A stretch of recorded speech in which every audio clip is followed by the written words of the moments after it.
पैठणकरांनो अभिनंदन. पैठणमध्ये अतिविकासाची मालिका ही सुरूच आहे. असाच एक अतिविकास आज आम्ही तुम्हाला पुन्हा एकदा दाखवणार आहोत. सध्या आम्ही जिजाऊ चौकातील कन्या हायस्कूल रोडवर आलेलो आहोत. या ठिकाणी म्हणजे जवळपास 1 वर्षापूर्वी जिल्हा नियोजन मधून 45 लाख रुपये खर्च करून अंडरग्राउंड ड्रेनेज लाईन टाकण्यात आली होती. याचा अंदाजपत्रक हा 900 मीटरचा तयार करण्यात आला होता आणि प्रत्यक्षात ही म्हणजे जवळपास फक्त 200 मीटरच ही पाईपलाईन टाकण्यात आली होती. त्यावेळेस पैठणचे माजी नगराध्यक्ष दत्ता गोडे यांनी या कामावर हा जो काम आहे हा बोगस पद्धतीने होत असल्याचा आरोप केला होता आणि त्यांनी आरोप केल्यानंतरही यावर कोणतीही कारवाई झाली नव्हती. एक विशेष गोष्ट तुम्हाला या ठिकाणी मला सांगायची आहे का ड्रेनेज लाईन टाकल्यानंतर सांडपाणी ड्रेनेज लाईन मधून वाहने अपेक्षित होते, मात्र या ठिकाणी वेगळेच सुरू होते.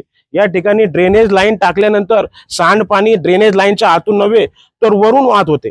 आता 1 वर्ष संपल्यानंतर या कामाची एक्सपायरी डेट निघाली आणि संबंधित प्रशासनाने शासकीय प्रशासनाने ही जी ड्रेनेज लाईन आहे ही पूर्णपणे उकळून बाहेर काढून ठेवलेली आहे. आता या ठिकाणी काय करण्याचं नियोजन आहे याची माहिती आम्हाला मिळालेली नाही, मात्र या ठिकाणी पुन्हा एकदा ड्रेनेज लाईन टाकण्याचं काम होणार आहे अशी उडत माहिती आम्हाला मिळालेली आहे. तर बघूया परत पैठणकरांच्या नशिबी हे जे अतिविकास आहे ते आलेले आहेत.